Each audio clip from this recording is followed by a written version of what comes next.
And these are the poor people that lined up for the first time I've seen in my life, lined up down the street to make sure he became the president. But it seemed like, again, forgotten people again. And now we asking people for promotions. You'll see Chris Coons will be coming around in the neighborhood again. All these people that want to be the prison guy, what's his name, run the prison. He'll be wanting to run for Chris. Danberg.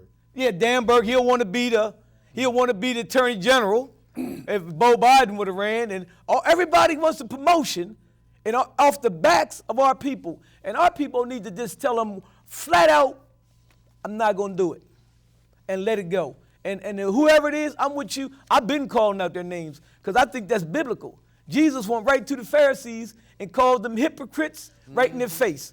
He didn't call them behind the back. And for all the church people that don't believe, it's right there in the Gospel of Matthew.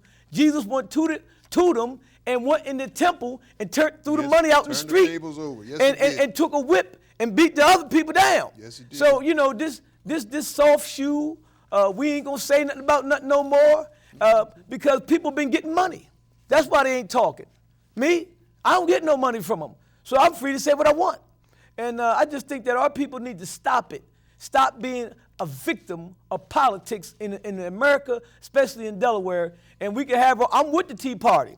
And I mean that go for Republicans as well as Democrats. We need an uprising in our community.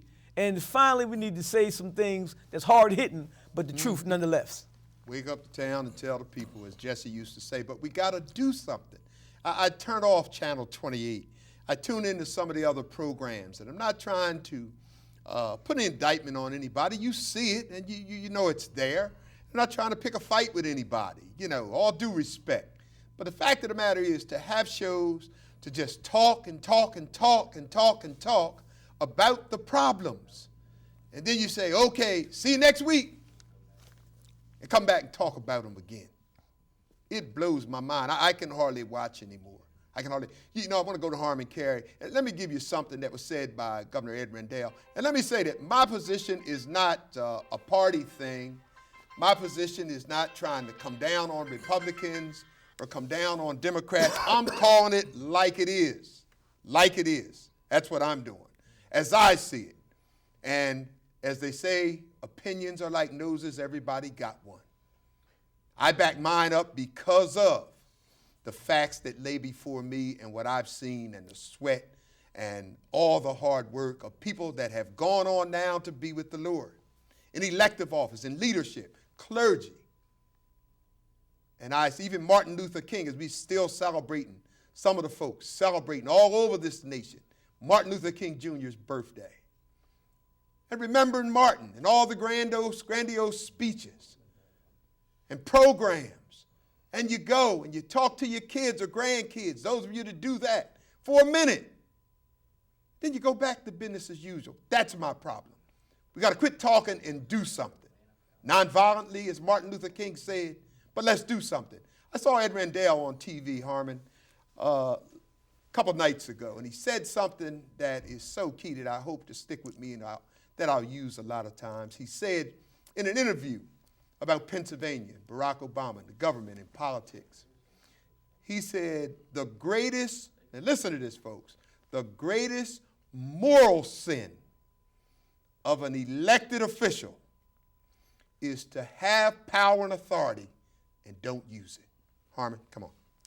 Okay, well, Herman, first of all, I'd like to thank you for inviting me to be a part of Roll Call, and I'd be less than honest if I didn't admit to the viewers out here that the invitation, because of when it was extended, didn't allow me a lot of time to think of something that I could say that might contribute to the spirit and the philosophy that Herman has laid out. He just invited me a few minutes before the show went on. Mm-hmm. So I'm sort of like a fish out of water.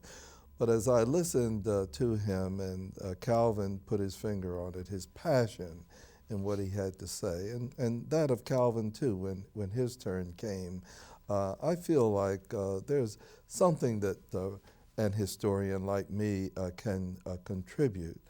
I think when we think of roll call, there are two aspects to it.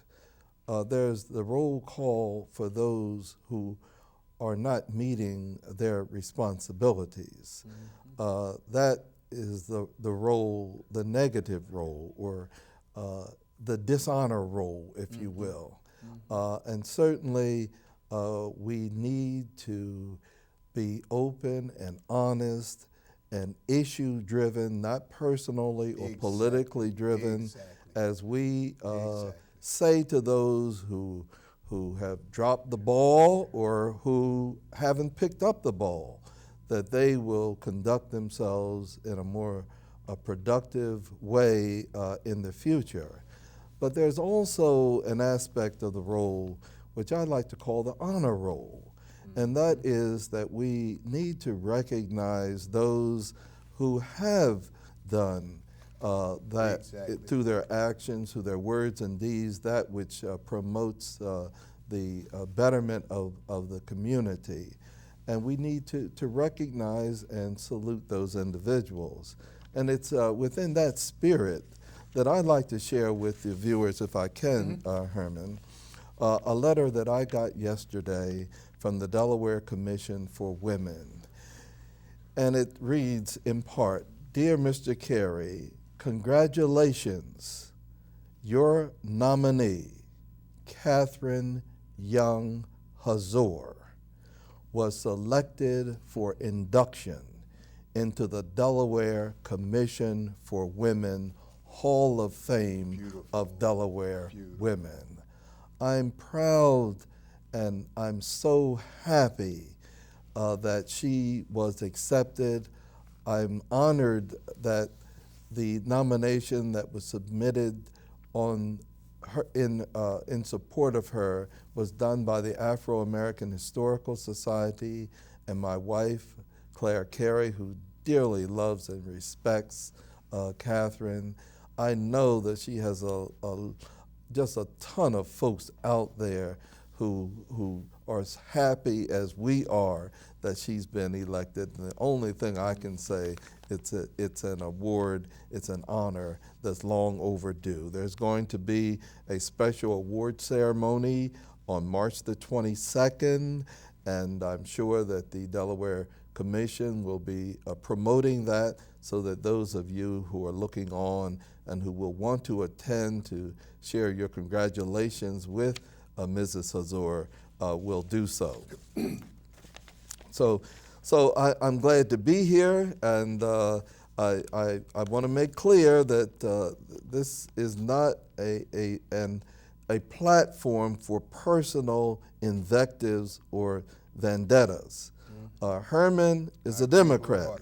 He's a Democrat. Yes, sir. Calvin is a Republican, and I'm an independent. Now, you can't beat that. Now, so you got some balance here. Wouldn't you all say that? Okay. I would say so. And I'm not looking for a job. But we all black. Oh, we're all black. That's what we have in common. Digger Hill's on that. But